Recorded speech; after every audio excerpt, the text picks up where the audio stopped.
जय हिंद दोस्तों, वेलकम है आपका फिर से जॉइन आर्मी यूट्यूब चैनल में। जैसा कि मैंने पिछले कल की जो वीडियो आई थी उसमें हम लोगों ने 50 क्वेश्चन किए थे, तो आज की इस सीरीज़ में भी जो सेट है प्रैक्टिस सेट मॉडल सेट, इसमें भी 50 क्वेश्चन को एक कॉम्बिनेशन करेंगे जिसमें मिलेंगे आपको काफ़ी इंपॉर्टेंट क्वेश्चन जो कि बार बार पूछे जाते हैं। तो आज के इस वीडियो में होने वाले 50 क्वेश्चन का एक बैंक जो कि आपको देगी एक बूस्ट करने के लिए, स्टडी को बूस्ट कर सकते हैं इसके थ्रू। तो बिना लेट किए जिन भाइयों ने नए जुड़े हैं वो प्लीज़ सब्सक्राइब कर दें और फिर कंटिन्यू करते हैं चैनल वीडियो को, ठीक है। तो आज का जो क्वेश्चन स्टार्ट होंगे वो होंगे केमिस्ट्री क्वेश्चन से। तो केमिस्ट्री क्वेश्चन का 15 क्वेश्चन लाया हूँ, ठीक है। तो इससे स्टार्ट करेंगे, तो चलते हैं बिना लेट किए हुए। इसको बताता हूँ बिल्कुल बारीकी से सारे क्वेश्चन को, और आप सबको पता है कि इसके रिलेटेड जितने भी क्वेश्चन बनेंगे उसको हम लोग कंटिन्यू करेंगे, अच्छे से स्टडी करेंगे। तो फर्स्ट क्वेश्चन देखेंगे कि क्लाइस्टोगैमी क्या होता है। क्लाइस्टोगैमी होता है दोस्तों, जैसे कि आप सबको पता होगा, क्लाइस्टोगैमी एक पौधे में पाई जाती है जो कि एक सुनिश्चित बीज का निर्माण कराती है, ठीक है। क्लाइस्टोगैमी तो ये पौधे होती है, जैसे कि आप सबने नाम सुना होगा कि जो बंद फूलों में स्वपरागण होता है ना, बंद फूलों में जो स्वपरागण होता है मतलब क्या होता है, पॉलिनेशन, सेल्फ पॉलिनेशन, ठीक है। तो उसमें होता है। तो ये क्वेश्चन पूछा गया था नर्सिंग का क्वेश्चन में, नर्सिंग का पेपर में, और काफ़ी पहले का एक क्वेश्चन पूछा गया है। तो इससे रिलेटेड क्वेश्चन देखें कि इससे रिलेटेड और क्या क्वेश्चन आ सकते हैं, ठीक है। तो इसमें क्या है कि क्लाइस्टोगैमी का अर्थ क्या है। तो क्लाइस्टोगैमी का अर्थ क्या होगा कि बंद फूलों में स्वपरागण जो होता है इसके थ्रू होता है। तो इसमें इससे रिलेटेड क्वेश्चन क्या आ सकता है कि क्लाइस्टोगैमी किस पौधे में पाई जाती है, ठीक है। तो क्या क्वेश्चन आ सकता है कि क्लाइस्टोगैमी किस पौधे में पाई जाती है, ठीक है। तो देखेंगे हम लोग।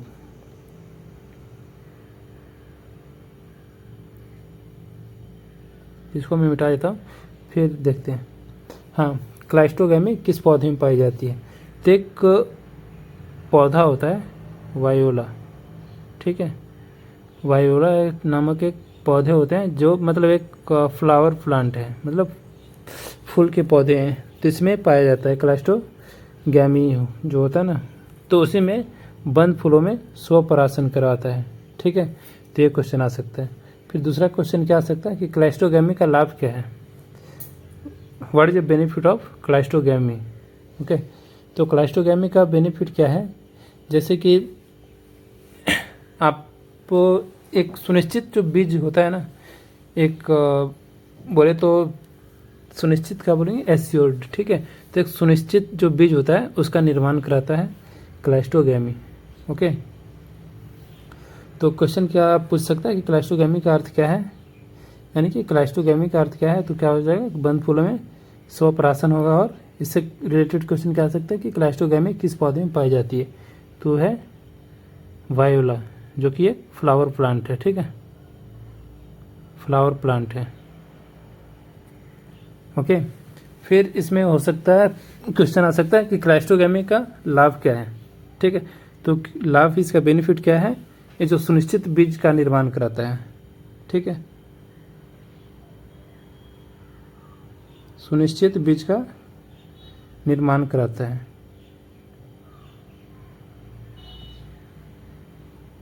तो ये आप नोट कर लेना, ठीक है, ये है। फिर चलते हैं नेक्स्ट क्वेश्चन में। नेक्स्ट क्वेश्चन क्या है, कॉर्टिसोल जो होता है, कॉर्टिसोल नामक एक हार्मोन होता है, ठीक है। तो वो क्या चीज़ के लिए हेल्प करता है। कॉर्टिसोल नामक एक होता है हार्मोन, उस क्या करता है, जो कि स्ट्रेस जो होता है, लैक ऑफ या किसी तरह के हो, लैक ऑफ स्लीप या फिर एक्सेस एक्सरसाइज या फिर एक्सेस फिजिकल एक्टिविटी के कारण जो स्ट्रेस होती है, तो उससे संबंधित है क्या, स्ट्रेस रिस्पॉन्स, ठीक है। यानी कॉर्टिसोल हार्मोन जो संबंधित है वो स्ट्रेस रिस्पॉन्स से संबंधित है, ओके, तो ये है। तो फिर इससे क्वेश्चन क्या हो सकता है, रिलेटेड क्वेश्चन, कि कॉर्टिसोल किस ग्रंथि से स्रावित होता है। कॉर्टिसोल जो होता है वो एड्रिनल ग्लैंड होता है, ठीक है, एड्रिनल ग्लैंड होता है, उससे स्रावित होता है कॉर्टिसोल। जो कॉर्टिसोल जो हार्मोन है वो स्रावित होता है, ठीक है। तो ये है।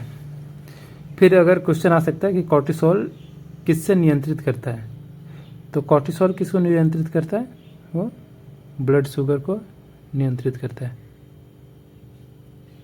ओके, ये ब्लड शुगर को नियंत्रित करता है। तो ये है। इससे दो क्वेश्चन हो जाएगा कि कॉर्टिसोल हार्मोन संबंधित है किससे, तो स्ट्रेस रिस्पॉन्स से संबंधित है, ठीक है। क्वेश्चन सेकंड क्या हो सकता है कि कहाँ से सिगरेट होता है, तो एड्रिनल ग्लैंड से होता है, और क्या मेंटेन करता है, तो ब्लड शुगर को मेंटेन करता है, ठीक है। फिर चलते हैं अगले क्वेश्चन।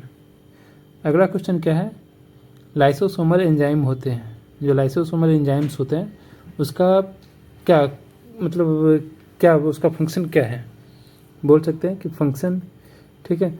तो जो अम्लीय, ये जो इसको फिक्स करते हैं, जो लाइसोसोमल एंजाइम है वो अम्लीय प्रकृति के होते हैं, मतलब एसिडिक नेचर का होता है, ओके। तो ये है। फिर इससे देखेंगे कि लाइसोसोमल का अर्थ क्या होता है, ठीक है। लाइसोसोमल को अर्थ क्या होता है, आत्मघाती थैली, यानी कि सुसाइड बैग, ओके। आप लोगों ने पढ़ा होगा सुसाइड बैग बायो में, ठीक है। सुसाइड बैग मतलब आत्महत्या की थैली, ठीक है।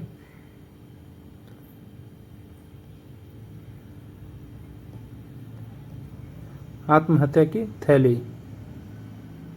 तो यह है सुसाइडल बैग, ओके। तो होता है कि लाइसोसोमल एंजाइम होते हैं, वो होते हैं अम्लीय प्रकृति के, यानी कि एसिडिक नेचर का, और लाइसोसोमल को कहा जाता है आत्महत्या की थैली, यानी कि सुसाइडल बैग, ठीक है। इससे नेक्स्ट क्वेश्चन क्या बन सकता है, नेक्स्ट क्वेश्चन ये बन सकता है कि लाइसोसोम जो मुख्य रूप से किस में कार्य करता है, तो किस में काम करता है, वो डाइजेशन में काम करता है, यानी कि पाचन में काम करता है, ठीक है, ओके। पाचन में काम करता है, तो ये। फिर इससे रिलेटेड क्वेश्चन तो और बनेंगे नहीं। फिर चलते हैं अगले क्वेश्चन में। अगला क्वेश्चन क्या है, अगला क्वेश्चन है थिग्मोट्रोपिज्म। तो जो थिग्मोट्रोपिज्म है वो क्या है, तो थिग्मोट्रोपिज्म है एक स्पर्श प्रतिक्रिया, क्या है, टच रिस्पॉन्स, ठीक है। जो हमारे जो बॉडी में टच होती है, यानी सेंस, जो भी कोई फॉरेन बॉडी आकर टच करती है तो हमारे एक रिस्पॉन्स जाती है, हमारे मस्तिष्क में क्या होता है, इस रिस्पॉन्स जाता है। हाँ, हमारे बॉडी जो हमारे स्किन लेयर पे अगर टच होता है कुछ, तो हमारी बॉडी में एक टच रिस्पॉन्स जाता है, तो उसका काम कौन करता है, थिग्मोट्रोपिज्म, ठीक है, ये है। इससे रिलेटेड क्वेश्चन क्या बन सकते हैं, इससे रिलेटेड क्वेश्चन बनेंगे कि जो टेंड्रिल्स कौन सा गमन दिखाती है, जो टेंड्रिल्स जो होता है वो कौन सी गमन दिखाती है, तो मैं लिख देता हूँ,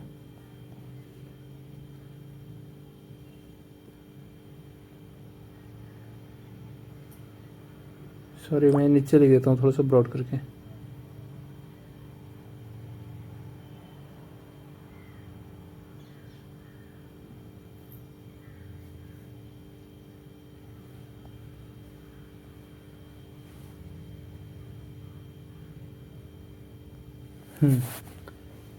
हाँ, तो पहले क्या है क्वेश्चन,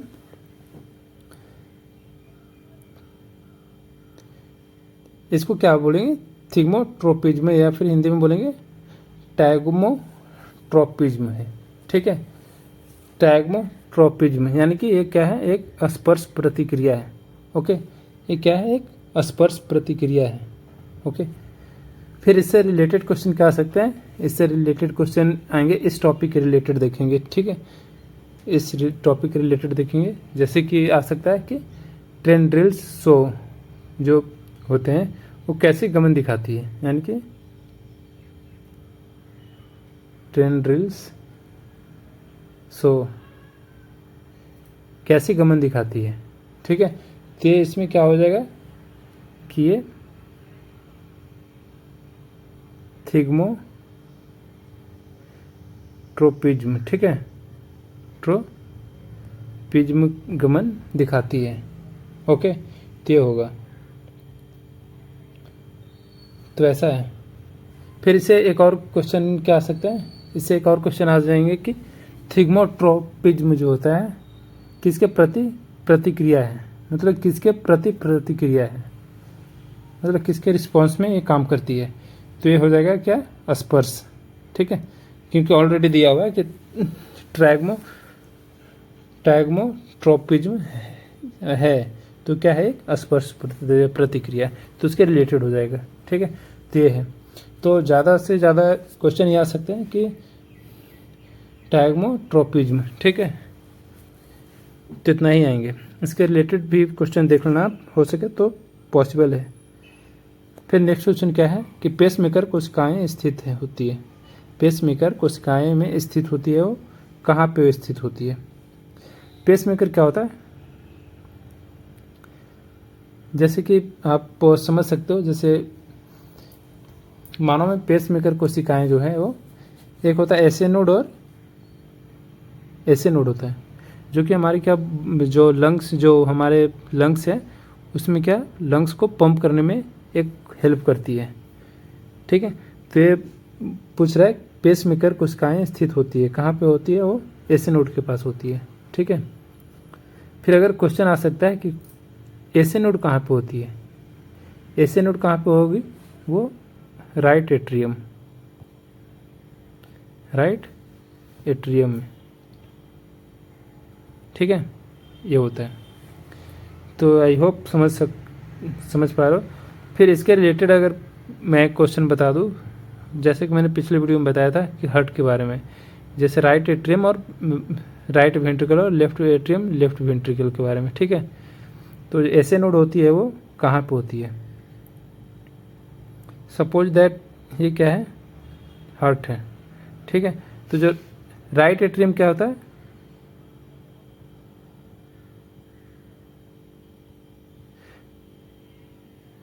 राइट एट्रियम क्या है, नीचे है, और राइट वेंट्रिकल ऊपर होता है। ठीक है, ऐसा होता है। फिर इसमें लेफ्ट वेंट्रिकल हो जाएगा और ये राइट एट्रियम।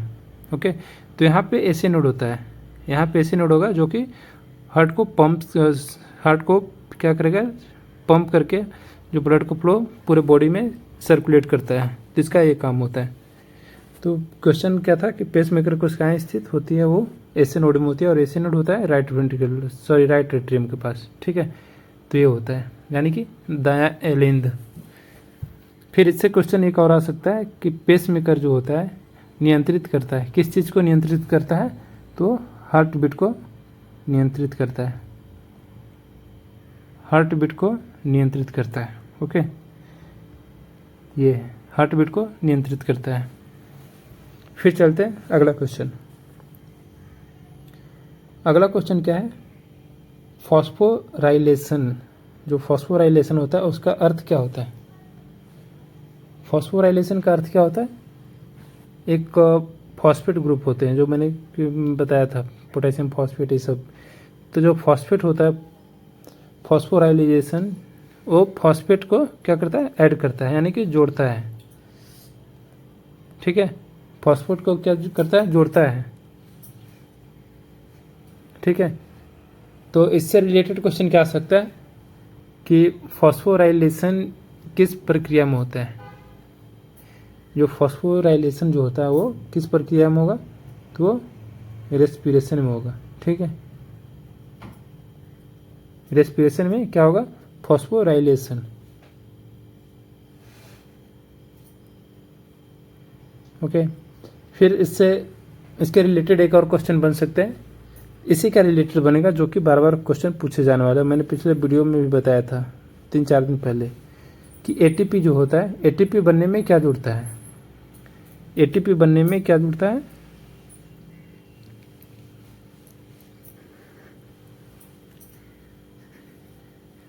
एटीपी जोड़ने में क्या बनता है?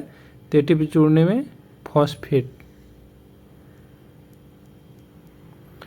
बनता है, ठीक है। तो ये है। फिर इससे एटीपी का फुल फॉर्म क्या होता है? एडिनोसिन ट्राइफॉस्फेट, ठीक है, आप सबको पता होना चाहिए, एडिनोसिन ट्राइफॉस्फेट, ठीक है। इससे 2 ही क्वेश्चन ही बन सकते हैं, बाकी फिर चलते हैं अगले क्वेश्चन में। अगला क्वेश्चन क्या है? कैम पौधे में रंध्र खुलते हैं, जो कैम प्लांट्स होते हैं उसमें ओपन होता है अस्टोमा जो होता है, अस्टोमाटा, ठीक है, वो कब खुलते हैं? तो आप सबको पता होना चाहिए कि जो अस्टोमाटा होते हैं, जब पौधे में अस्टोमाटा होते हैं, वो हमेशा रात में खुलते हैं, ठीक है,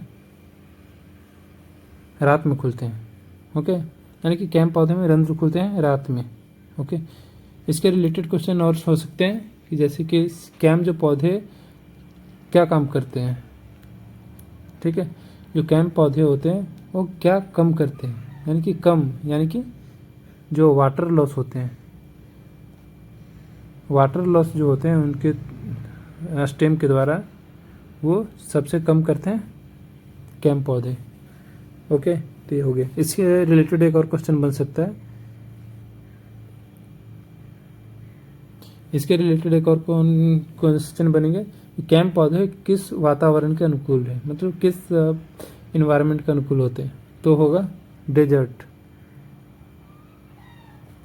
यानी कि जहाँ पे रेड मिट्टी जैसा, बालू जैसा, यानी कि सैंड जैसा होंगे, वहाँ पे कैम पौधे ज़्यादा इन्वायरमेंटली एडप्ट होते हैं, ओके। तो ये है, यानी कि डेजर्ट क्या हो गया? यानी कि मरुस्थल,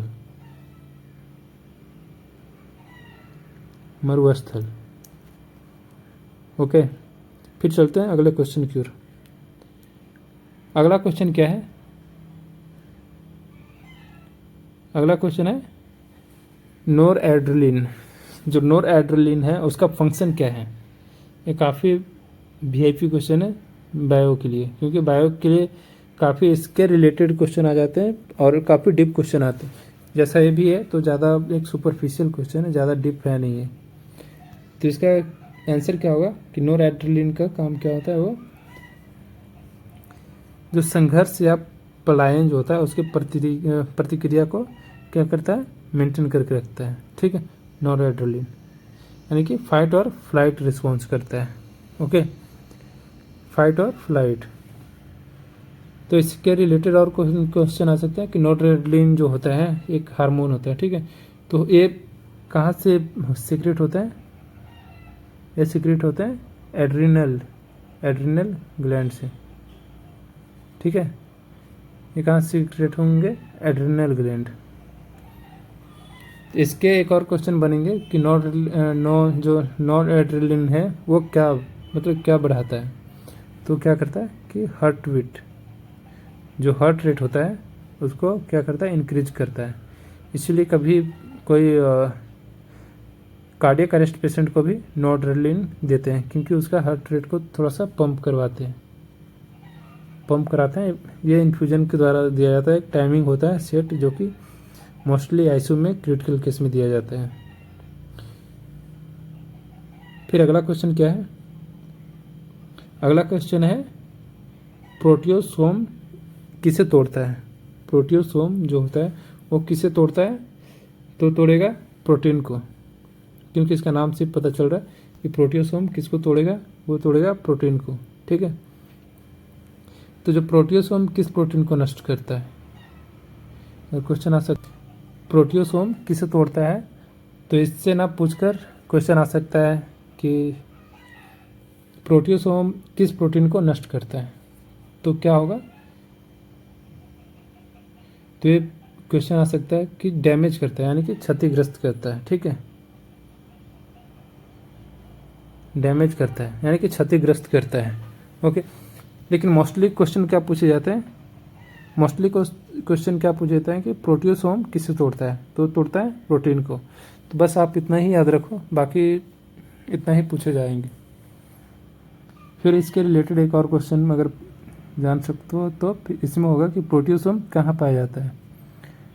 तो प्रोटियोसोम पाया जाता है जो सेल्स होते हैं उसके साइटोप्लाज्म में प्रोटियोसोम पाए जाते हैं, ओके, जो कि प्रोटीन को ब्रेक डाउन करता है। फिर चलते हैं अगले क्वेश्चन में। अगले क्वेश्चन क्या है, एग्रीगेट फल का उदाहरण क्या है। एग्रीगेट फल का उदाहरण क्या होगा, होगा स्ट्रॉबेरी, ओके। एग्रीगेट फल का उदाहरण होगा स्ट्रॉबेरी, ठीक है। तो इसके क्वेश्चन इससे रिलेटेड आ सकते हैं कि एग्रीगेट फ्रूट क्या होता है, मतलब एग्रीगेट क्या होता है।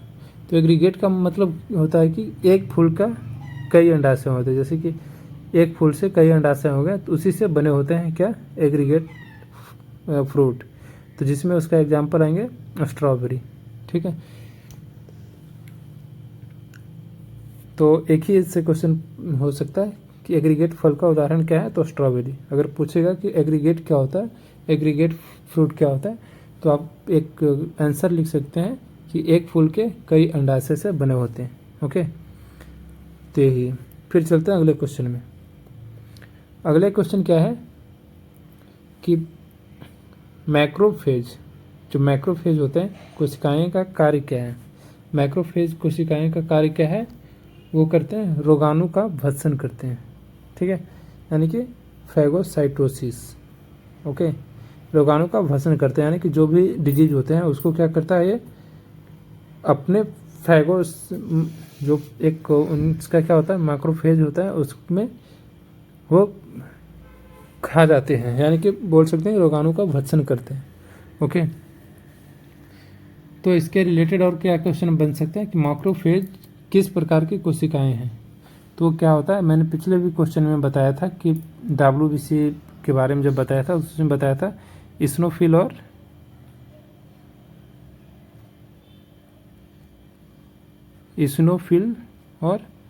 बेसोफिल, ये सब के बारे में बताया था मैंने।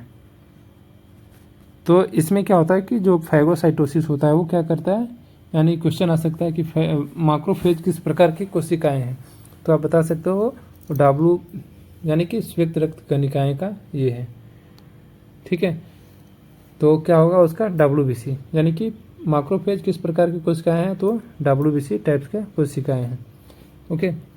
फिर एक क्वेश्चन आ सकता है कि मैक्रोफेज मुख्यतः कहाँ पाए जाते हैं। मैक्रोफेज जो कहाँ पे पाए जाते हैं, तो वो क्या होगा, टिश्यू में, यानी कि ऊतक में पाए जाते हैं, ओके, ऊतक में पाए जाते हैं। तो ये होगा, तो इससे रिलेटेड ये 2 क्वेश्चन बनेंगे। फिर अगले क्वेश्चन क्या है कि ग्लाइकोलाइसिस के बारे में मैंने 3-4 दिन क्लास लिया था, जिसमें मैंने बताया था कि ग्लाइकोलाइसिस में ग्लूकागोन और ग्लाइकोजन और ग्लूकागोन, ओके, ये 2 मैंने क्वेश्चन बताया था। तो ग्लाइकोलाइसिस क्या होता है, ग्लाइकोलाइसिस का मीनिंग क्या होता है। ग्लाइकोलाइसिस में क्या होगा, ग्लूकोज का टूटना होता है, ग्लूकोज टूटता है, हमारे बॉडी में क्या होता है, ग्लूकोज टूटता है, ओके। तो ये होगा। तो एक क्वेश्चन क्या है कि ग्लाइकोलाइसिस होता है, ग्लाइकोलाइसिस क्या होता है, ग्लाइकोलाइसिस होता है साइटोप्लाज्म, ठीक है। ग्लाइकोलाइसिस क्या होता है, साइटोप्लाज्म, ये इसका आंसर होगा। अगर इसके रिलेटेड क्वेश्चन आ सकते हैं तो इसके रिलेटेड क्या क्वेश्चन आएगा कि ग्लाइकोलाइसिस से क्या बनता है। तो ग्लाइकोलाइसिस से पायरुविक एसिड, यानी कि पायरुविक एसिड बनेगा, ठीक है, पायरुविक एसिड बनेगा, जो कि 1,6 डाइफॉस्फेट होता है, 1,6 डाइफॉस्फेट, ठीक है। तो ये होता है। तो ये जानने वाली चीज़ें नहीं है, बस ये आप जान लो कि ग्लाइकोलाइसिस होता है वो क्या होगा, साइटोप्लाज्म होगा, ठीक है। ज़्यादा से ज़्यादा इससे क्वेश्चन आ सकते हैं कि ग्लाइकोलाइसिस से क्या बनता है, तो वो पायरुविक एसिड बनेगा, पायरुविक एसिड बनेगा, ओके। ये इससे एक और क्वेश्चन बनेंगे कि ग्लाइकोलाइसिस को किसकी आवश्यकता नहीं होती है। तो जब भी ग्लाइकोलाइसिस होता है यानी कि ग्लूकोज का विखंडन होता है, यानी कि ग्लूकोज का ब्रेकडाउन होता है, तो ऑक्सीजन ऑक्सीजन इसमें हेल्प नहीं करता है, ठीक है। यानी कि ऑक्सीजन में इसमें इस जो रिएक्शन होता है इसमें ऑक्सीजन को कोई भी नीड नहीं होती है, ओके, कोई भी नीड नहीं होती है, तो ये होता है। फिर अगला क्वेश्चन क्या है देखेंगे। अगला क्वेश्चन क्या है, पैरेंकाइमा ऊतक मुख्यतः होता है। जो पैरेंकाइमा टिश्यू होता है वो मुख्यतः होता है, ठीक है। तो इसका आंसर क्या होगा, इसमें आंसर क्या होगा कि जैसे कि पैरेंकाइमा होता है जो एक होता है स्टोरेज ऑफ फोटोसिंथेसिस, यानी कि भंडारण व प्रकाश संश्लेषण। तो इसमें क्या होगा, मुख्यतः होता है, यानी कि भंडारण और प्रकाश संश्लेषण में होता है पैरेंकाइमा, ओके। इसके रिलेटेड अगर क्वेश्चन पूछ सकता है तो पैरेंकाइमा कोशिका कैसी होती है, जो पैरेंकाइमा जो कोशिका होती है यानी कि टिश्यू होती है वो कैसी होती है, तो वह लिविंग होती है, लिविंग टिश्यू होती है, यानी कि जीवित होती है, ओके। जीवित कोशिका होती है यानी कि लिविंग सेल होते हैं, ओके, ये होगा। तो आप इतना याद रखें क्योंकि जो क्वेश्चन पूछा गया था कि पैरेंकाइमा ऊतक मुख्यतः होता है, कैसा होता है, तो भंडारण व प्रकाश संश्लेषण होता है, ओके, ये होगा। फिर इससे एक और क्वेश्चन पूछ सकता है, इसके रिलेटेड ही क्वेश्चन है वो कि जो क्लोरेकाइमा किस प्रकार का है, जो क्लोरेकाइमा, तो क्लोरेकाइमा भी एक है पैरेंकाइमा का टाइप से, ठीक है। उसका नाम क्या है, क्लोरे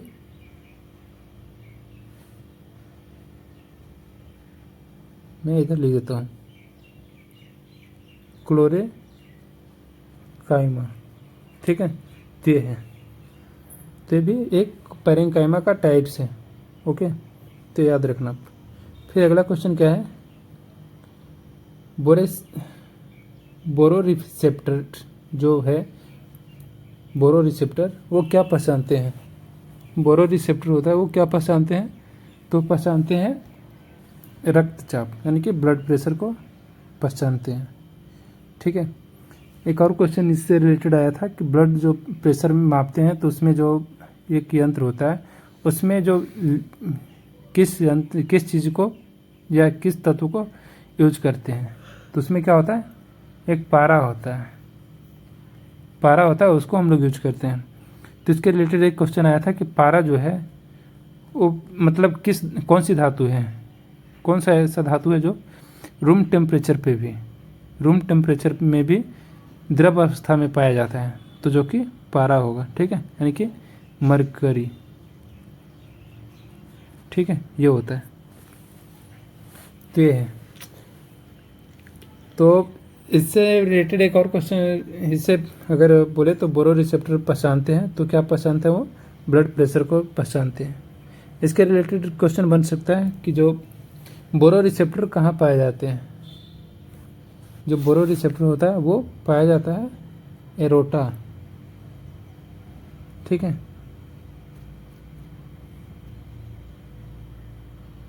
एरोटा एंड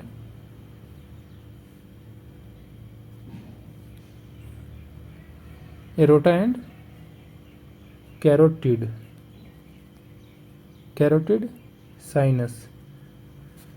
तो कैरोटिड साइनस कहाँ पे होती है, कैरोटिड साइनस होती है हमारे नेक के पास, कैरोटिड साइनस होती है। एरोटा क्या है, सबसे बड़ी धमनी होती है, यानी सबसे बड़ी ब्लड वेसल्स होता है, ठीक है, जो हमारे बॉडी में ब्लड को सर्कुलेट करता है वो एरोटा होता है, ठीक है, त्यो होता है। तो जो बोरोरिसेप्टर पाया जाता है वो एरोटा और कैरोटिड साइनस के पास में पाए जाते हैं। इससे रिलेटेड क्वेश्चन एक और आ सकता है कि बोरोरिसेप्टर किस परिवर्तन पे प्रतिक्रिया करते हैं, जो बोरोरिसेप्टर होता है किस परिवर्तन पे प्रतिक्रिया करते हैं। जैसे कि बोरोरिसेप्टर जो है, इसको मिटा देता हूँ मैं, ये जो बोरोरिसेप्टर है तो किस परिवर्तन पे प्रतिक्रिया करते हैं, तो जब भी कैरोटिड और एरोटा पे प्रेशर पड़ेगा, जब भी कैरोटिड और एरोटा पे प्रेशर पड़ेगा तो ये बोरोरिसेप्टर जो है वो रिएक्ट करेगा उसके रिस्पॉन्स में, ठीक है, तो ये होता है। क्योंकि जब भी प्रेशर पड़ेगा तो हमारे क्या होगा, वेन जो होते हैं ब्लड वेसल्स वो नैरो हो जाएंगे और प्रेशर बढ़ जाएंगे, जिसमें हार्ट को ज़्यादा ओवरलोड पड़ेगा, ओके, ये होते हैं। फिर अगले क्वेश्चन में चलते हैं। टेलोफेज, जो टेलोफेज होता है किसकी आवश्यकता होती है? टेलोफेज किसकी आवश्यकता होती है? तो ये क्वेश्चन है कि टेलोफेज किसकी आवश्यकता होती है? तो माइटोसिस, जो माइटोसिस होता है उसके लिए टेलोफेज की आवश्यकता होती है। ओके, फिर इससे क्वेश्चन क्या आ सकता है कि टेलोफेज किसके बाद आती है? जो टेलोफेज है वो आती है एनाफेज। एनाफेज के बाद आती है क्या? टेलोफेज। ओके, ये है। तो क्वेश्चन क्या है कि टेलोफेज किसकी आवश्यकता है? तो माइटोसिस की आवश्यकता है। और इसके रिलेटेड क्या क्वेश्चन आ सकते हैं कि टेलोफेज किसके बाद आती है? तो आती है एनाफेज के बाद आती है। ठीक है, एनाफेज के बाद क्या आती है? टेलोफेज। इसके रिलेटेड एक और क्वेश्चन आएंगे कि नाभिकीय झिल्ली किस अवस्था में बनती है? तो जो नाभिकीय झिल्ली होता है यानी कि क्या उसको बोलेंगे? Nuclear membrane. न्यूक्लियर मेम्ब्रेन जो होगा वो टेलोफेज के अवस्था में बनती है। ओके, तो याद रखना। फिर अगला क्वेश्चन क्या है, अगला देखेंगे। अगला क्वेश्चन है कि मैग्नीशियम ऑक्साइड का रासायनिक सूत्र। मैंने काफ़ी बार बताया और काफ़ी बार ये क्वेश्चन पूछे जाते हैं क्योंकि ये बार बार क्वेश्चन आ रहे हैं कि मैग्नीशियम ऑक्साइड का सूत्र क्या है। मैग्नीशियम ऑक्साइड का सूत्र क्या होगा? MgO।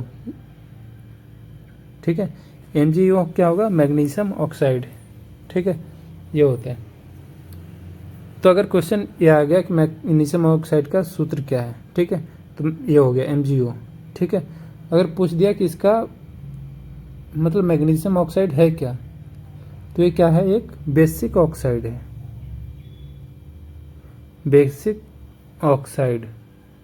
ठीक है, ये बेसिक ऑक्साइड होता है।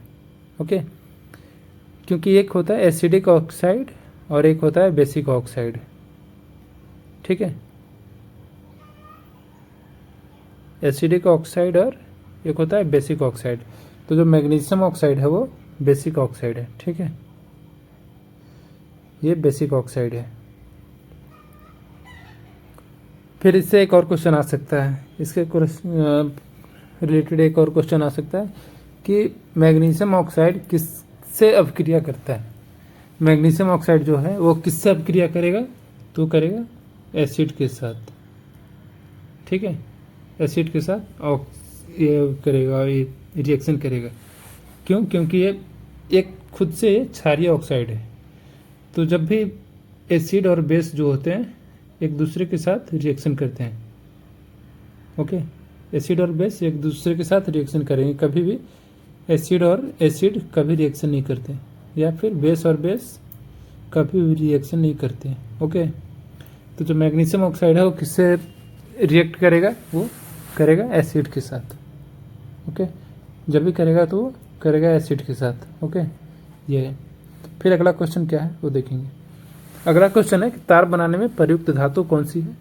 तो मैंने कल का भी वीडियो में बताया था कि जो कॉपर है, तांबा, वो सबसे ज़्यादा प्रयुक्त किया जाता है तार को बनाने में, यानी कि इलेक्ट्रिक वायर। ठीक है, इलेक्ट्रिक वायर बनाने में सबसे ज़्यादा तांबे को यूज करते हैं। क्यों? क्योंकि ये जो सबसे गुड कंडक्टर है, सबसे गुड कंडक्टर है। ठीक है, तांबा से भी गुड कंडक्टर कौन सा है? सिल्वर। ठीक है, सबसे बेस्ट कंडक्टर होता है सिल्वर। सिल्वर के बाद क्या होता है? तांबा जो है सबसे बेस्ट कंडक्टर है। इसीलिए तार को बनाने में प्रयुक्त धातु जो होता है वो तांबा होता है। ओके, ये होता है। इसके रिलेटेड एक और क्वेश्चन बन सकते हैं। इसके रिलेटेड कौन सी क्वेश्चन बनेंगे वो दिखाता हूँ मैं। इसके रिलेटेड बनेंगे कि तांबा किसका अच्छा चालक है? तो यह ऊष्मा और विद्युत, यानी कि हीट और इलेक्ट्रिसिटी, हीट और इलेक्ट्रिक, ये दोनों का सबसे अच्छा चालक है वो तांबा है। ओके, ये। फिर क्वेश्चन आ सकता है कि तांबा किस वर्ग की धातु है? तो तांबा मैंने कल भी बताया था कि ट्रांजिशन, यानी कि संक्रमण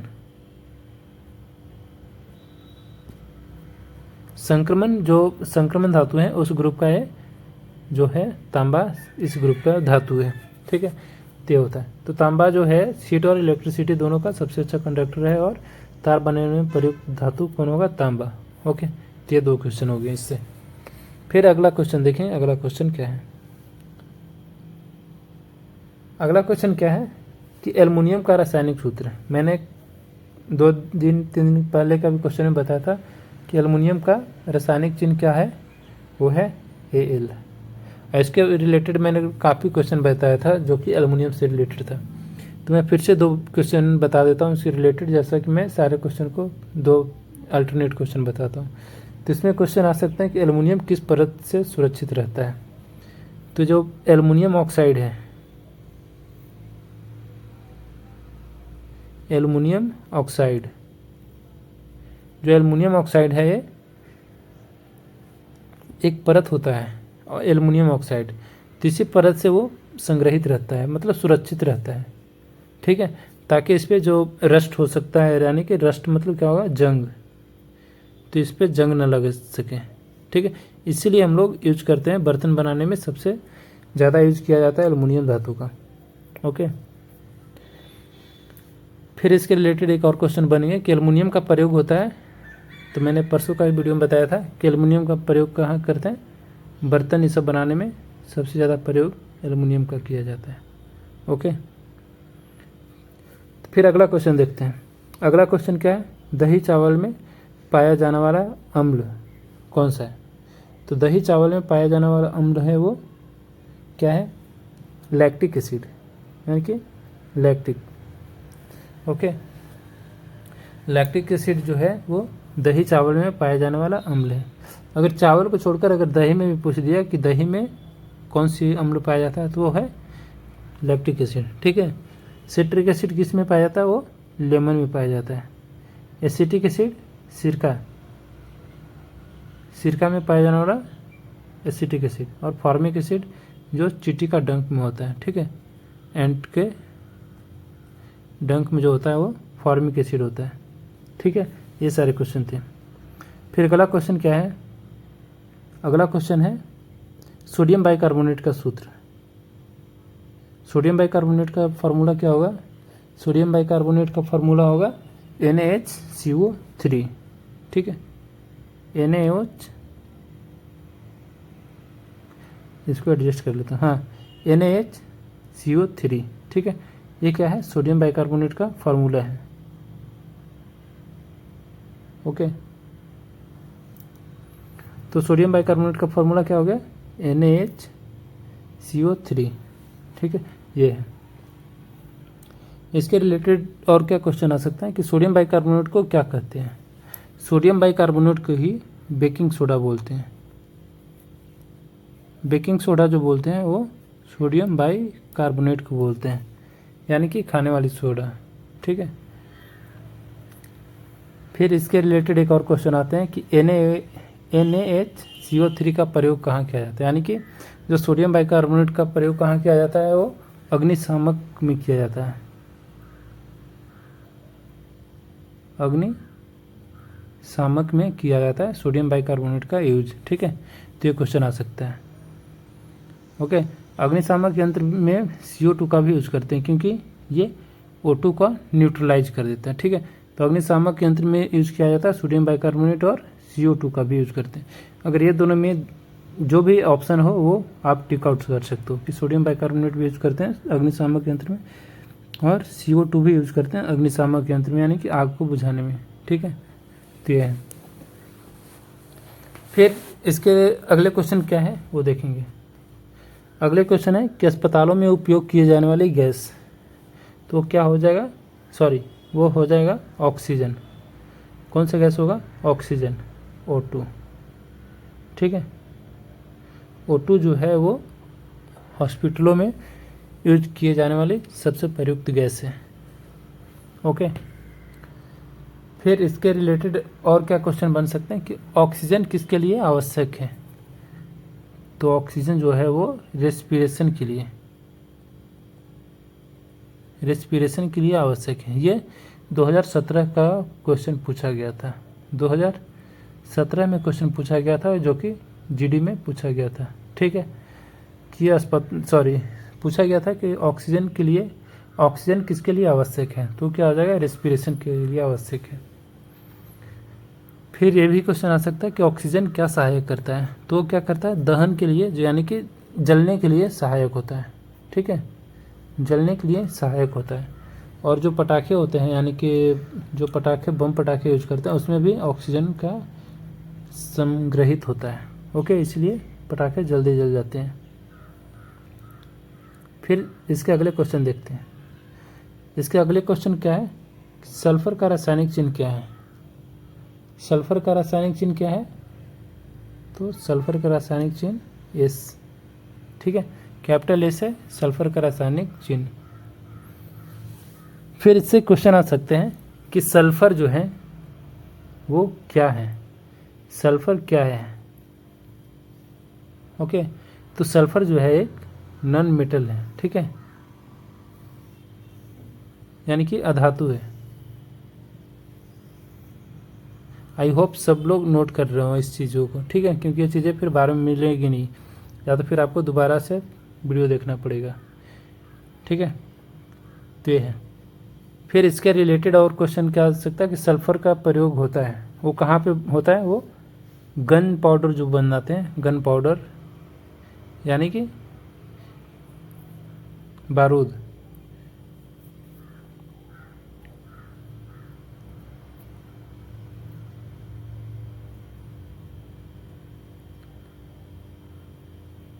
जो गन पाउडर बनाते हैं उसमें सल्फ़र का उपयोग किया जाता है। ठीक है, सल्फ़र का उपयोग किया जाता है गन पाउडर बनाने में। ओके, तो ये है। फिर इसके अगले क्वेश्चन क्या है वो देखेंगे। पालक में पाए जाने वाला अम्ल कौन सा है। पालक में पाए जाने वाला अम्ल है वो है ऑक्जेलिक एसिड। ठीक है, ऑक्जेलिक एसिड जो है वो पालक में पाया जाता है। ओके, फिर इसमें क्वेश्चन आ सकता है, बायोलॉजी से क्वेश्चन ये आ सकता है कि जो ऑक्जेलिक एसिड है किसका कारण बनता है। ठीक है, जो ऑक्जेलिक एसिड है हमारे बॉडी में भी कभी कभी ऑटोमेटिक बन जाता है। किस कारण से बनता है, तो जब किडनी में जब स्टोन होते हैं, यानी कि पथरी होता है। ठीक है, जब किडनी में पथरी हो जाता है तो उस केस में क्या होता है कि ऑक्जेलिक एसिड जो है वो बन जाते हैं। ठीक है, तो इस केस में डॉक्टर क्या रिकमेंड करते हैं कि जो वाटर का इंटेक है, यानी कि जो पानी लेने का जो कैपेसिटी है वो बढ़ाने पड़ता है। ठीक है, ये होता है। फिर इसके अगले क्वेश्चन देखेंगे। अगला क्वेश्चन क्या है, पोटेशियम नाइट्रेट का सूत्र क्या है। पोटेशियम नाइट्रेट का सूत्र है वो KNO3। ठीक है, KNO3 पोटेशियम नाइट्रेट का एक फार्मूला है। ठीक है, तो यहाँ मैंने सारे को लिख दिया हूँ, पोटेशियम क्लोराइड, पोटेशियम कार्बोनेट और पोटेशियम बाइकार्बोनेट। ठीक है, तो क्या पूछ रहा है, पोटेशियम नाइट्रेट का सूत्र क्या है, तो वो होगा KNO3। ओके, ये है। इसके रिलेटेड क्या क्वेश्चन आ सकते हैं कि पोटेशियम नाइट्रेट को क्या कहते हैं। पोटेशियम नाइट्रेट को बोलते हैं salt Peter. Salt Peter. Okay, salt Peter बोलते हैं पोटेशियम नाइट्रेट को। ठीक है, तो पोटेशियम नाइट्रेट का यूज कहाँ पे होता है, मोस्टली पोटेशियम नाइट्रेट का यूज कहाँ पे होता है, जो पोटेशियम नाइट्रेट होता है उसका यूज कहाँ पे होता है, तो इसका यूज करते हैं फर्टिलाइज़र। कहाँ यूज करते हैं, फर्टिलाइज़र, यानी कि उर्वरक बनाने में। उर्वरक बनाने में पोटेशियम नाइट्रेट को यूज करते हैं। ओके, ये। फिर अगला क्वेश्चन देखेंगे कि स्कूबा ड्राइविंग जो होते हैं, यानी कि स्कूबा ड्राइविंग कहाँ होता है। स्कूबा ड्राइविंग होता है सी लेवल में जो होते हैं, यानी समुद्र जहाँ पे टूरिस्ट प्लेस है, यानी कि जब आप गोवा जाएंगे या फिर गोवा, लक्षद्वीप पे सारे जो कोस्टल एरिया है वहाँ पे स्कूबा ड्राइविंग देखने को मिलता है। ठीक है, स्कूबा डाइविंग, तो इसमें जो यूज होता है गैस, वो कौन सा गैस यूज होता है। स्कूबा ड्राइविंग में जो यूज होता है गैस वो होता है हीलियम और ऑक्सीजन का एक कॉम्बिनेशन होता है गैस के लिए, ठीक है। तो ये गैस यूज होता है स्कूबा ड्राइविंग में। हीलियम का यूज हम लोग एक जगह और देखे थे कि कहाँ पे होता है, वो जो गुब्बारों में भरते हैं, गुब्बारों में भरी जाने वाली गैस है हीलियम गैस। क्यों? क्योंकि ये हल्की होती है, ठीक है, ये हल्की होती है इसलिए हम लोग भरते हैं। और ऑक्सीजन का कॉम्बिनेशन क्यों होता है कि हमारे बॉडी को टिश्यू को रिपेयर करने के, यानी कि टिश्यू को लिविंग रखने के लिए ऑक्सीजन की ज़रूरी होती है, ठीक है। तो इसलिए हम लोग स्कूबा डाइविंग में जो होता है प्रयुक्त गैस वो हीलियम और ऑक्सीजन का कॉम्बिनेशन होता है, ओके। फिर इसके रिलेटेड क्वेश्चन और देखेंगे, जैसे कि क्वेश्चन आ सकता है कि हीलियम ऑक्सीजन में क्यों मिलाया जाता है। क्यों? क्योंकि जैसा कि मैंने बताया है कि लाइट वेट होती है, ठीक है, लाइट होता है यानी कि हल्की होती है, हल्की गैस होती है, इसीलिए मिलाते हैं, ओके। ये है, तो यही इतना ही क्वेश्चन पूछ सकते हैं इससे रिलेटेड। फिर अगला क्वेश्चन देखेंगे कि फास्फोरस का रासायनिक चिन्ह क्या है। फास्फोरस का रासायनिक चिन्ह क्या होगा? फास्फोरस का रासायनिक चिन्ह पी, यानी कि कैपिटल पी, जो कैपिटल पी होता है वो फास्फोरस का रासायनिक चिन्ह होंगे, ओके। फास्फोरस का रासायनिक चिन्ह क्या होंगे? Capital P. तो क्वेश्चन आता है जैसे केमिस्ट्री में आपने पढ़ा होगा कि फास्फोरस जो है ऐसे हम लोग वैक्यूम में नहीं रख सकते हैं, इसको कहाँ पर रखते हैं? वाटर में मिलाकर रखते हैं, ठीक है।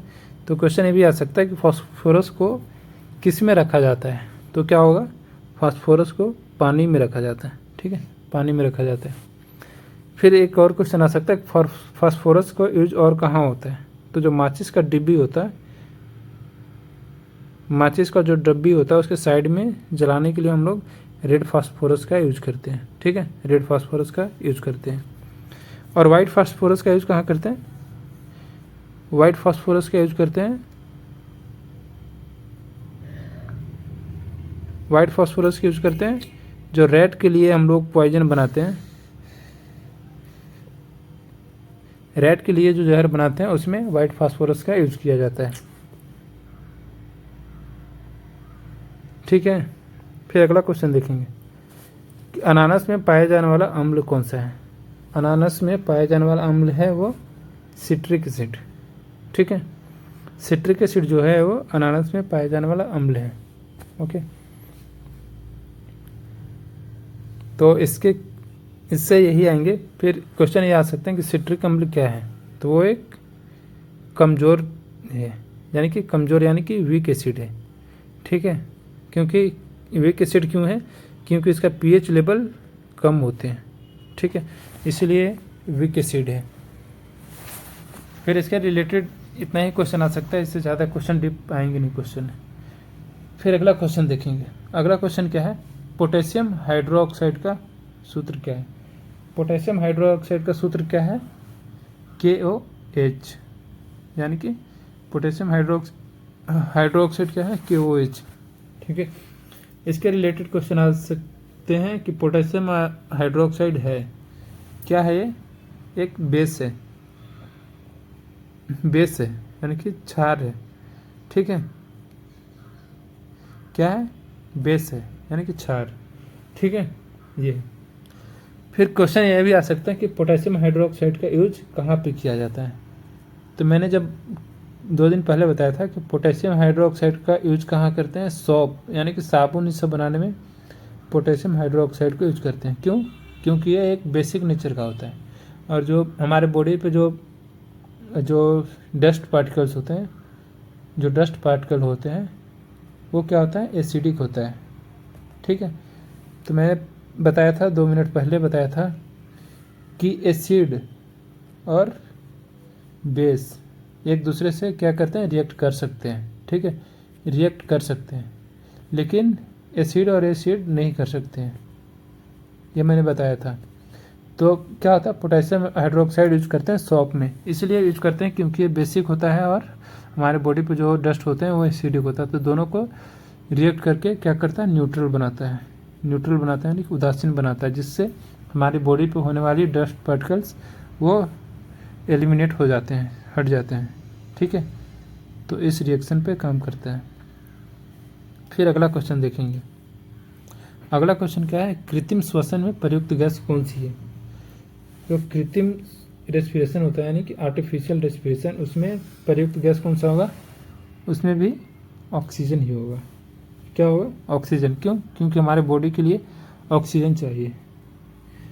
तो क्वेश्चन ये आ सकता है कि ऑक्सीजन को ट्रांसपोर्टेशन के लिए जो हमारे बॉडी में ऑक्सीजन का ट्रांसपोर्ट कौन करता है, तो करता है आरबीसी सेल यानी कि रेड ब्लड सेल करता है हमारे बॉडी में ऑक्सीजन को ट्रांसपोर्टेशन, ठीक है। ये है।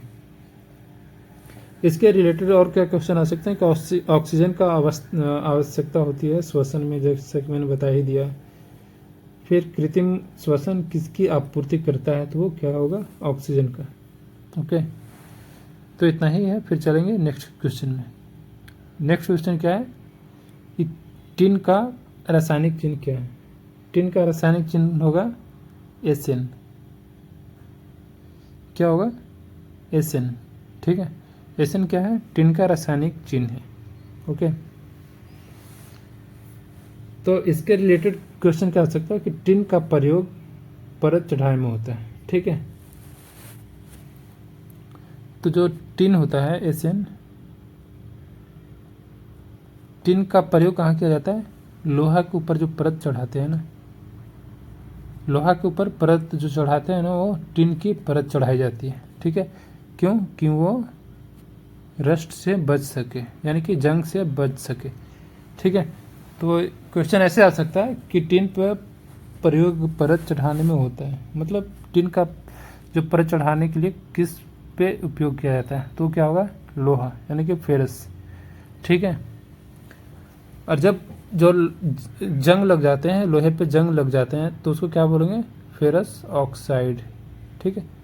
क्यों, क्योंकि लोहे को क्या बोलते हैं, फेरस, और ये ऑक्सीजन जो संयोग करेगा उस पर रिएक्शन करेगा तो उसको बोलेंगे ऑक्साइड, ठीक है। तो उसको टोटली क्या बोलेंगे, फेरस ऑक्साइड। तो ये हो गया। फिर अगला क्वेश्चन देखेंगे। आवृत्ति का SI इकाई है। आवृत्ति का SI इकाई क्या है, वो है हर्ज। हर्ज जो है वो आवृत्ति का SI इकाई है, ठीक है। तो इसका आंसर क्या होगा, हर्ज। इसके रिलेटेड क्वेश्चन क्या पूछ सकते हैं कि आवृत्ति किसकी संख्या है, तो आवृत्ति जो है वो वेव पर सेकेंड, वेव पर सेकेंड, ठीक है। वेव पर सेकेंड जो है वो आवृत्ति की संख्या है। फिर इसके रिलेटेड एक और क्वेश्चन पूछे जा सकते हैं कि आवृत्ति किससे मापी जाती है। जो आवृत्ति जो है वो किससे मापी जाती है, वो है ऑस्किलोस्कोप। क्या है, ऑस्किलोस्कोप। तो इसका बिल्कुल ध्यान में रखना आपको कि आवृत्ति का ऐसा यूनिट क्या है, हर्ज है, ठीक है। तो कन्फ्यूजन हो सकता है इसमें कि जैसे कि किसी भी संख्या की जो SI यूनिट होता है उसका सबसे छोटी इकाई है, तो इसमें आवृत्ति का SI इकाई क्या है, हर्ज है, ठीक है। लेकिन अगर क्वेश्चन पूछ सकता है कि आवृत्ति किससे मापी जाती है, तो जो आवृत्ति जो मापी जाती है वो ऑस्किलोस्कोप से मापी जाती है, ठीक है। तो इसमें कन्फ्यूजन हो सकता है, तो अच्छे से आप याद रखना। ओके, फिर चलते हैं अगले क्वेश्चन में। अगला क्वेश्चन क्या है, संवेग का इकाई क्या है। संवेग का इकाई क्या है, वह है kg मीटर पर सेकेंड, kg मीटर प्रति सेकेंड, ठीक है। यानी कि किलोग्राम मीटर प्रति सेकेंड जो है वो संवेग का इकाई है। इसके रिलेटेड क्या क्वेश्चन आएंगे कि संवेग बराबर क्या होता है। संवेग बराबर क्या होता है, तो संवेग बराबर क्या होगा, द्रव्यमान इंटू वेग, यानी कि मोमेंट इंटू वेलोसिटी, ठीक है। संवेग बराबर क्या होगा, द्रव्यमान इंटू वेग, ठीक है, यानी कि वेलोसिटी, क्या होगा संवेग बराबर। ओके, फिर सेकंड क्वेश्चन ये आ सकता है कि संवेग का एसआई इकाई बराबर होता है, तो किसके बराबर होगा वो, किसके बराबर होगा, न्यूटन सेकंड का।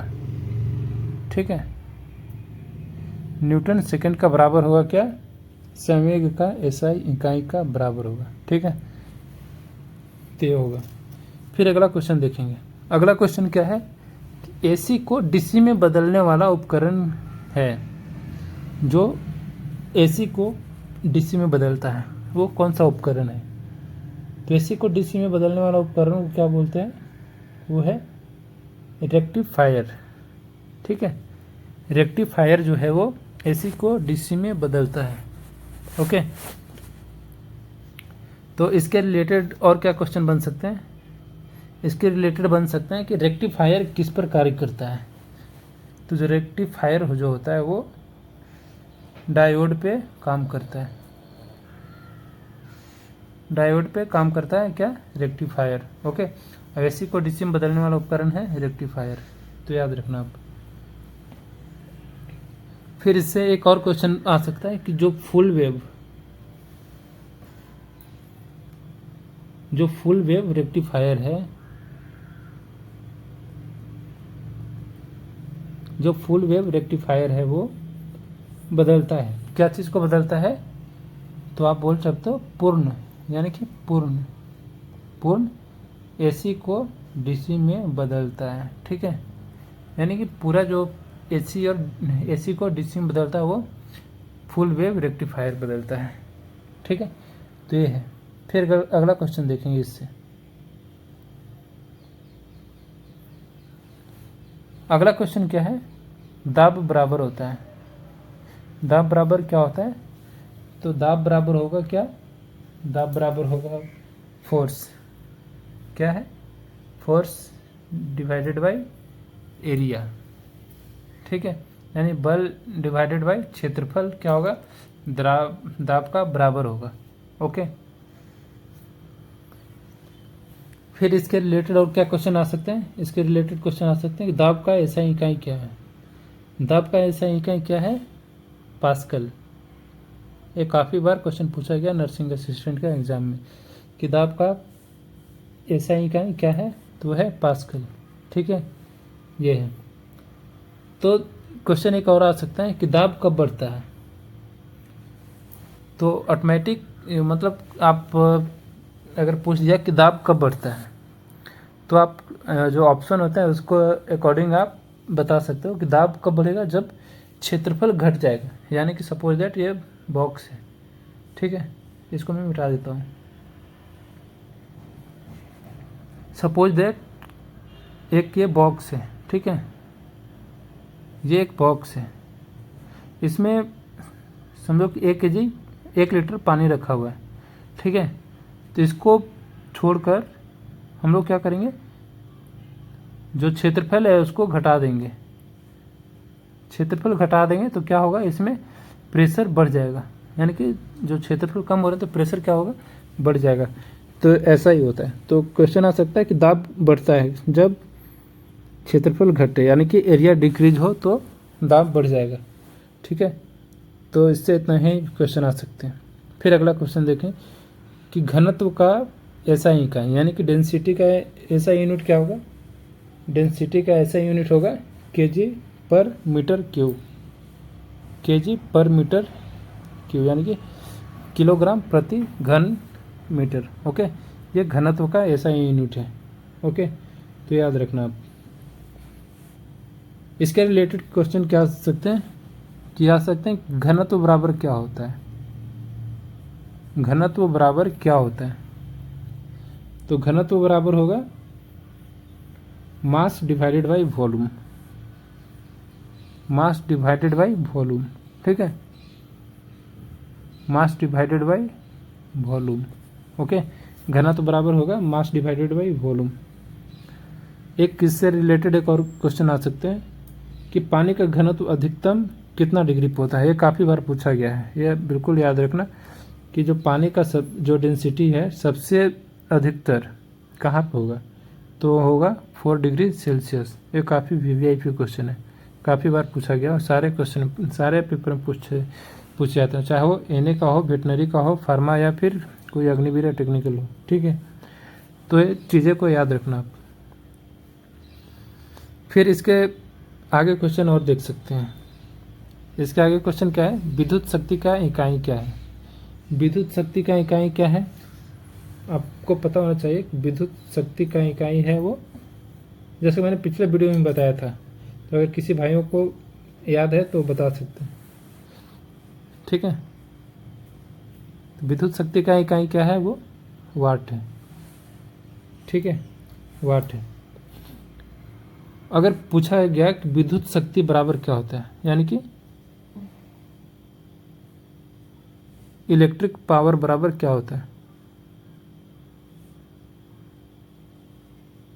इलेक्ट्रिक पावर बराबर क्या होता है, तो क्या होगा, इलेक्ट्रिक पावर बराबर होगा V इंटू आई, यानी कि वोल्टेज इंटू धारा। ठीक है,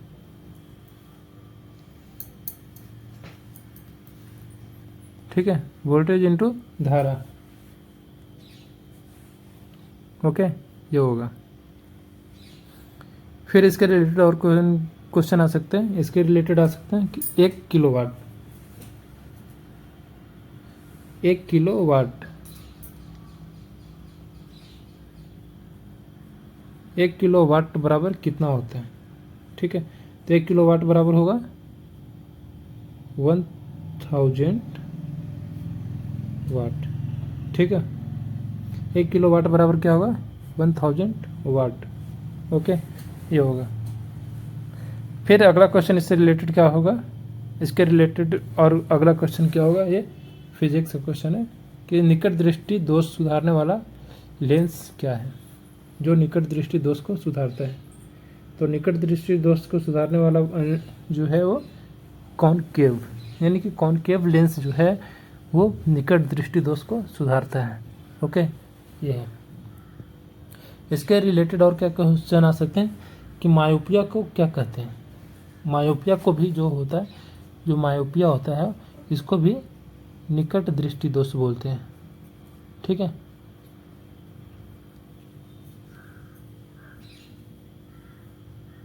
इसको भी निकट दृष्टि दोष बोलते हैं।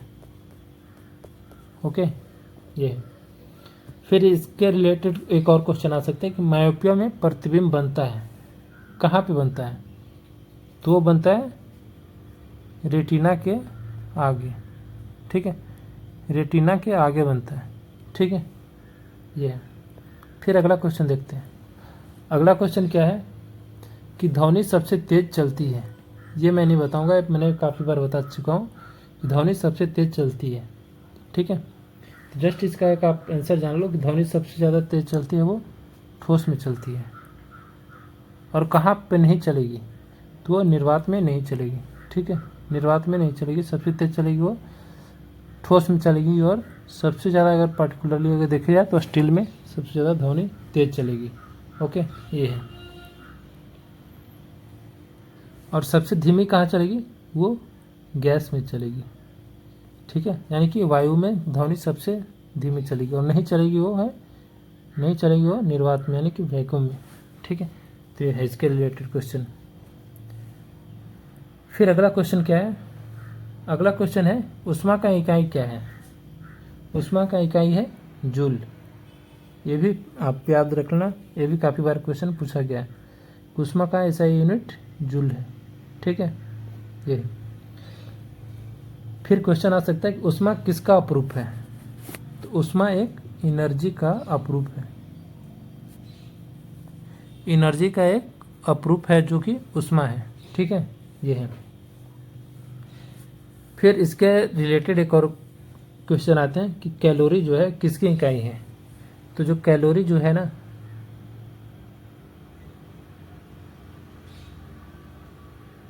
कैलोरी अगर क्वेश्चन आ गया कि कैलोरी किसकी इकाई है, तो कैलोरी ऊष्मा का इकाई है। ठीक है, कैलोरी किसकी इकाई है, तो वो ऊष्मा का इकाई है। ठीक है, ये होगा। तो यह क्वेश्चन। फिर अगला क्वेश्चन देखेंगे। अगला क्वेश्चन क्या है कि किसका द्रव्यमान शून्य होता है। मैंने बताया था, आई थिंक 1-2 दिन पहले बताया था मैंने कि किसका द्रव्यमान शून्य होता है। तो किसका होता है वो, फोटोन का द्रव्यमान सबसे शून्य होता है, मतलब शून्य होता है। ठीक है, और इसमें मैंने बताया था कि जो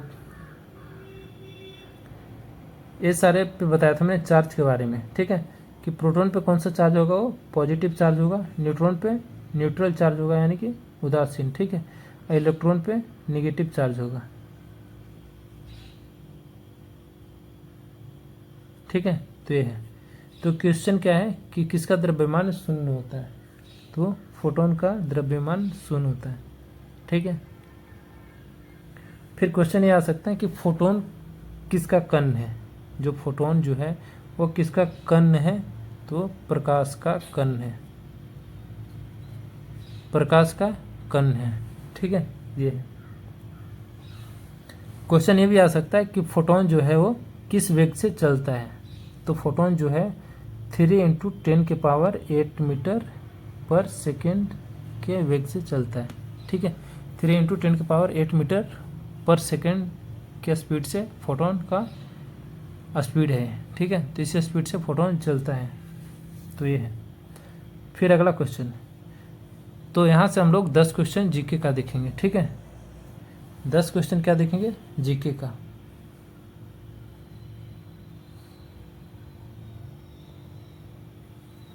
ओके, 10 क्वेश्चन देखेंगे जीके का।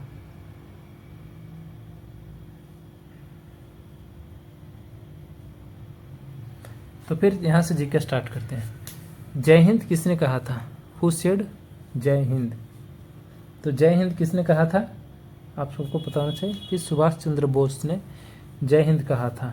ठीक है, ये जो जय हिंद किसने कहा था, वो सुभाष चंद्र बोस ने जय हिंद कहा था। फिर इसके रिलेटेड एक और क्वेश्चन आ सकता है कि जय हिंद किस सेना का अभिवादन था। जो जय हिंद जो था वो किस सेना का अभिवादन था।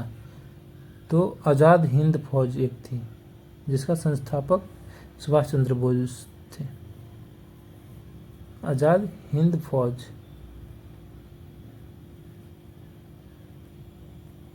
जिसका संस्थापक सुभाष चंद्र बोस थे। तो ये जो जय हिंद किस सेना का अभिवादन था, तो वो है आज़ाद हिंद फौज का अभिवादन था। ठीक है, ये है। फिर अगला क्वेश्चन चलते हैं। अगला क्वेश्चन क्या है, ISI किस देश की एजेंसी है। ठीक है, ISI किस देश की इंटेलिजेंस एजेंसी है। क्या है, ISI एक इंटेलिजेंस एजेंसी है, वो किस देश का है। ठीक है, तो ISI है पाकिस्तान का एक इंटेलिजेंस एजेंसी है। ठीक है, तो अगर इसका पूछ दे कि ISI का फुल फॉर्म क्या है, तो ISI का फुल फॉर्म होगा क्या, inter service intelligence, inter service intelligence. ठीक है, ये है ISI का फुल फॉर्म। ठीक है, तो किस देश का एजेंसी है, वो पाकिस्तान का एजेंसी है। ओके, फिर चलते हैं अगला क्वेश्चन। अगला क्वेश्चन क्या है, शहीद दिवस मनाया जाता है। शहीद दिवस कब मनाया जाता है, वो 30 जनवरी को शहीद दिवस मनाया जाता है। ठीक है, 30 जनवरी को क्या मनाया जाता है, शहीद दिवस। तो शहीद दिवस कब मनाया जाता है, अगर पूछ दिया कि शहीद दिवस क्यों मनाया जाता है, तो 30 जनवरी को क्या हुआ था, महात्मा गांधी का हुआ था मृत्यु। इसी के उपलक्ष्य में शहीद दिवस को मनाया जाता है। ठीक है, तो ये है क्वेश्चन। फिर चलते हैं अगले क्वेश्चन में। भारत की सबसे बड़ी झील, भारत की सबसे बड़ी झील कौन सा है, वो है चिल्का। ठीक है, जो कि उड़ीसा में है। ठीक है, तो भारत की सबसे बड़ी झील है वो चिल्का झील है, जो कि उड़ीसा में है। ओके, तो क्वेश्चन ये भी आ सकता है कि चिल्का झील किस राज्य में है, तो कहाँ पे है, उड़ीसा में। ओके, अगर पूछ सकता है कि चिल्का झील प्रसिद्ध है, किस लिए प्रसिद्ध है, तो वो एक प्रवासी पक्षी है, प्रवासी पक्षी है। ठीक है,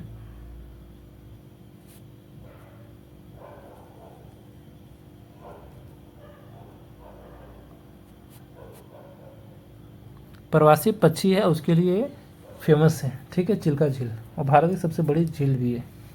ओके, फिर अगला क्वेश्चन देखेंगे। अगला क्वेश्चन क्या है, भारत के मिसाइल मैन का पूरा नाम क्या है, जो कि एपीजे अब्दुल कलाम है।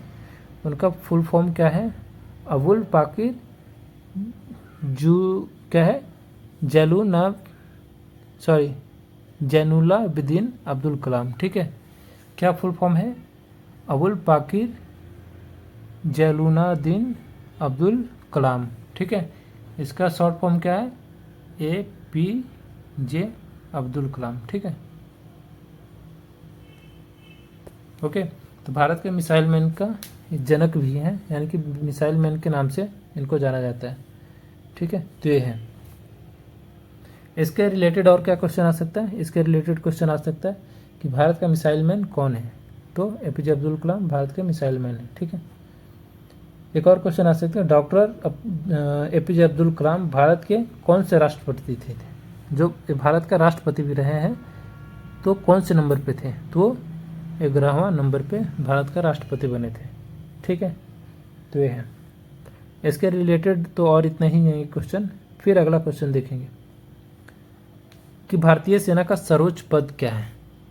भारतीय सेना का सर्वोच्च पद आप सबको अच्छी तरह से पता होना चाहिए कि भारतीय सेना का सर्वोच्च पद मतलब इससे ऊंचा कोई और पोस्ट अभी तक नहीं हुआ है, तो क्या है, वो फील्ड मार्शल है।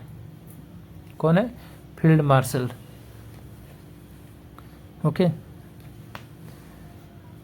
तो इसके रिलेटेड और क्या क्वेश्चन आ सकते हैं कि फील्ड मार्शल रैंक जो होता है दी जाती है, किस में दी जाती है, तो थल सेना में दी जाती है, यानी कि आर्मी में दी जाती है। ठीक है, थल सेना में दी जाती है, यानी कि आर्मी में दी जाती है। ओके, अगर पूछ दिया कि जो भारतीय सेना का प्रथम कौन थे जो फील्ड मार्शल थे, यानी कि भारत के पहले फील्ड मार्शल कौन थे, तो वो थे KM करियप्पा। KM करियप्पा। ठीक है, जो भारत का पहले फील्ड मार्शल थे। ओके, तो ये है। फिर अगला क्वेश्चन देखते हैं, भारत की सबसे लंबी नदी कौन सी है। भारत की सबसे लंबी नदी कौन सा है, वो गंगा नदी है। अगर विश्व का पूछे, वर्ल्ड का पूछे, तो विश्व का अगर पूछे तो नील नदी जो है वो सबसे लंबी नदी है। ठीक है, अगर भारत का पूछे तो गंगा नदी सबसे लंबी नदी गंगा नदी है। ठीक है, ये है। अगर क्वेश्चन ये पूछ दिया कि जो गंगा नदी है वो उसका उद्गम स्थान यानी कि कहाँ से उद्गम होती है, तो होती है गंगोत्री से। कहाँ से होती है, गंगोत्री से। गंगोत्री से इसका उद्गम स्थल है। ठीक है, तो यही है इससे रिलेटेड क्वेश्चन। फिर अगला क्वेश्चन देखते हैं। अगला क्वेश्चन क्या है, NDA। मैंने कि कल का ही वीडियो में बताया था, यानी परसों का। कहाँ पे NDA, national defence academy Pune में, जो कि पुणे के खड़गवासला में स्थित है NDA। ठीक है, तो पुणे में अगर पूछे तो पुणे कौन सा थल सेना का कौन सा कमांड है पुणे में, थल सेना का कौन सा कमांड पुणे में है। ठीक है, तो यह है साउदर्न कमांड, यानी कि दक्षिणी कमान। ठीक है, दक्षिणी कमान। ठीक है, यहाँ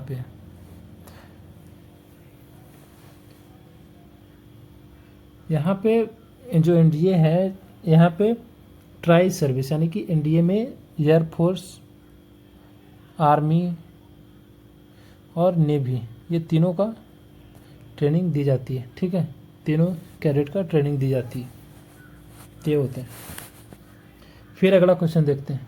अगला क्वेश्चन क्या है, जननी जन्मभूमिश्च सर्वदापि गरीयसी, ठीक है, क्या है, जनानी जन्मभूमिश्च स्वर्गदापि गरीयसी, ठीक है।